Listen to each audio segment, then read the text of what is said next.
welcome back to Brassionomics. During our break, we continued a little bit of the conversation on the water pick, and I was so nicely enlightened that, unfortunately, this water pick may put the dental floss people out of business, which would be so sad, because then what would the dentist give you in the little bag that sits in your car and never makes it into your house? Right. At least that's what happens to me. Right. We don't want to put anybody out of business.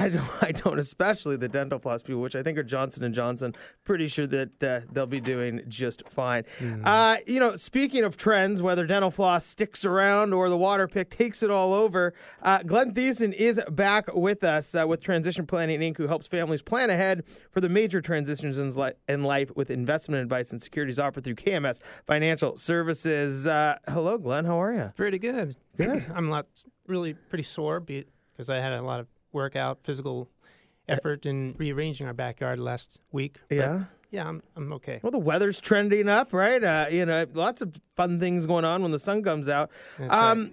You had made some really good points about the trends that are going on in population right now, as well as technology and all these different facets of life that are kind of coming together. Talk a little bit about that. Well, I think one of the most scary trends is the fact that the decline in interest rates over the last 31 years, which has been good for bonds, is probably going to change in the near future. So people are going to be wondering, what do you do with bonds? Okay, what do you do with the money that's in bonds? Because when interest rates go up, bonds are going to get hurt. So what I did was trying to figure out, okay, where do you go? What's going on in the world? So first thing you realize is that there's a billion more people on the world every 10 years. That's a lot of people to eat, dress, and live somewhere and use energy. So what kind of industries might that impact? And you might want to participate in those industries. So that's one observation. Another observation is that as people are living longer nowadays, it's interesting that men outnumber women up through age 64, but from age 65 beyond, women outlive men. They outnumber men. So the thing that people need to realize is that women really need to be more on top of the financial picture. So what do you mean by that? Well, some women just don't get involved in taking care of the bills or managing the finances, and they leave it up to their husband, for example. A lot of single people aren't realizing how long they're going to live and need to have resources last after they stop working. So they really need to be more involved in how do you manage your whole financial picture. Mm-hmm. So women especially need to be really on top of that. Does it seem like it sounds like you're saying it's less of a joint effort sometimes within families? It is. That's the reality in most families. One person just takes care of it, and the other person just lets the other person take care of it, and that's really not a good idea. Mm-hmm. It really should be a team effort. Well, and again, I think, and this may lead you to your next point, but with technology too, people don't need to be as emotionally involved. A lot of people let technology do some of these things for them. Right. And technology covers a broad spectrum. Matter of fact, the fastest growing industries are computers and robotics and telecommunications and medicines and medical equipment. And again, that has to do with the aging population, right? More of a demand, in the healthcare aspect of it. But in terms of technology, think of the speed of change in technology. The things that used to be dreamed of are now, necessities, right? What used to be luxuries now become necessities. So these are we literally live in the 1960s James Bond films. Right. It's amazing. Mm-hmm. So as that trend continues, again, that might be another place to think about investing some of your money. Participating in the exponential growth of that type of industry. And that's a vast. There's a lot of places you can go with technology. Yes. Yeah. Think about the speed of change in just telecommunications, right? People have to have the iPad, the iPad and the iPhone and, all those types of things that are just amazing nowadays. All the stuff that you can hold in your palm, so it's every bit of information in the world sits in your palm. Yeah. It's incredible. Yeah. Emails, it's just such an amazing computer. It just doesn't make a lot of noise either. Those old computers, kind of hurt my ears after the number of years sitting next to my computer. the crackling sound or the logging in sound of AOL at the beginning. Yeah. So, money wars is interesting too. A lot of nations are actually trying to devalue their currency to boost exports because it helps their exports and also monetize their growing debts. What that does lead to, though, is it does lead to accelerated inflation, which actually hurts the population that they are trying to benefit, right? So what do you do in the face of accelerating inflation? Like right now, inflation is low. It's been trending down, again, along with interest rates since 1981. And it's low. Where might it go from here, especially as monetizing of the debt continues?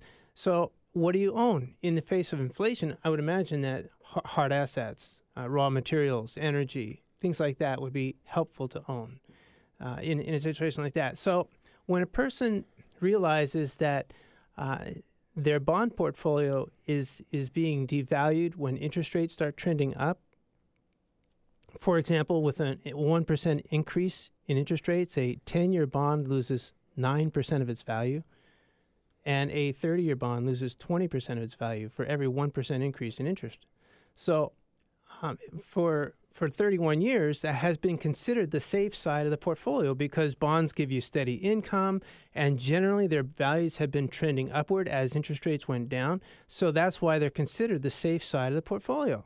Well, if you've got a lot of money in bonds and they start, you start losing 9%, 18%, 20%, whatever of your value, you've got to figure out where to go. If you still need the income that the bonds were producing, where else are you going to go? If you go to cash, you got a negative return after subtracting inflation. So over half of the stocks in the S&P 500 actually pay dividends. So that's possibly a source to go to, if you need income. Dividends from dividend-paying stocks, really solid companies. Now, those stock prices, they're going to go down, just like bonds will go down with interest rates increases. But stocks also have the ability to appreciate in value at generally a faster rate than inflation over history. That's, of course, what it's done in the past. No guarantee it'll continue to do that in the future. Sure. But it does give you the ability to actually go somewhere, instead of sit there knowing that the storm is coming. It's like a hurricane coming across the ocean. You've got time to prepare. Interest rates haven't yet trended up, but where do you think they're going to go, right? So...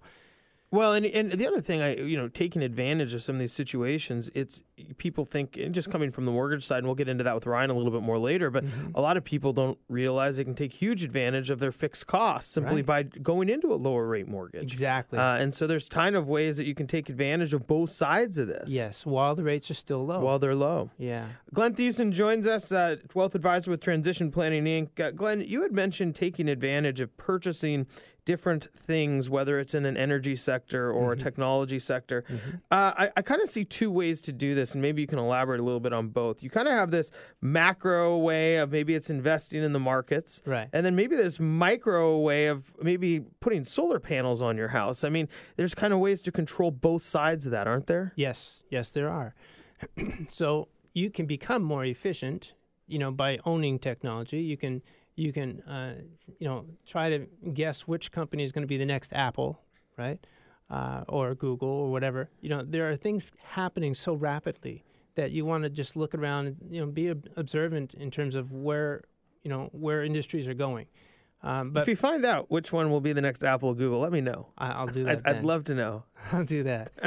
Of course, I'm not really an individual stock picker, though. I like to let the experts pick those stocks. So I generally use, diversified accounts like mutual funds and stuff like that. But anyway, I've found that focusing on specific industries, can be helpful. Like having a little bit in a technology fund or a telecommunications fund or energy fund, but do some research in terms of which of those has done well, indicating that the manager is kind of on top of the trends and that kind of thing. So you really can build a portfolio that kind of you can migrate some of your bond money into, in a focused but more, broad-based portfolio. Is there some ways, or is it a smart thing to do to potentially buy stock in a company and then go, gosh, I don't just like the stock, but I really like their products. And now all of a sudden you start installing these into your home. Yes, that's a great way to participate in, an industry that's really taking off. So, yeah, I think individual companies, if you really like a company, buy a little bit of of that company. It could be kind of fun to watch in a play account. Sure. Not your serious money. Yeah. Buy Apple and then go get yourself an iPad, huh? Yeah. Drop in the ocean. Yeah. Yeah. I wanted to also mention just a little bit of the tax minute. There's some tax trends that are going on. I found it interesting that some states are trying to overcome their budget deficits and so forth by raising revenue. Like, for example, California is raising both income taxes and sales taxes.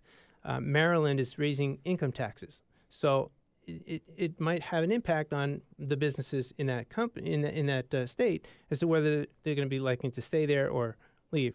There are some states that are raising income taxes by offsetting sales taxes, like Massachusetts. And then there's states that are reducing income taxes, which is really attractive, right? So the states that are reducing income taxes are Indiana, Kansas, New Jersey, Ohio, and Oklahoma, which is really helpful. Now there are states that are repealing their income taxes. Like, Washington State, I love not paying income tax here, except as a businessman I have to, but individuals don't have to pay state income tax. So there are other states that are following this trend, and that's Louisiana, Nebraska, and North Carolina. So that is kind of an interesting trend where some of these states are going to more a consumption tax versus an income tax. And it would be very interesting to see what happens to the tax code in general, the federal tax code, if they ever simplify it or go to a more consumption-based. It's interesting that some of these states are experimenting more with the consumption-based tax. And so as in terms of, the theory of or the theme of trends, these are some tax trends that are going on. Sure, and to that point, there's what they've called or dubbed the Amazon tax, which is for internet transactions all across the country. Yeah. And it is almost impossible for a company to appropriately charge sales tax because of every county, right? And throughout the entire country. It's a really interesting dilemma. Yeah. And I know there's some legislation on potentially doing some type of flat sales tax across the country on internet transactions. Right. Glenn, thanks so much for joining us. We do have to go to break. When we come back, we're going to continue the conversation here on In the Financial World. Mr. Dennis Gibb will be joining us next. We'll be right back.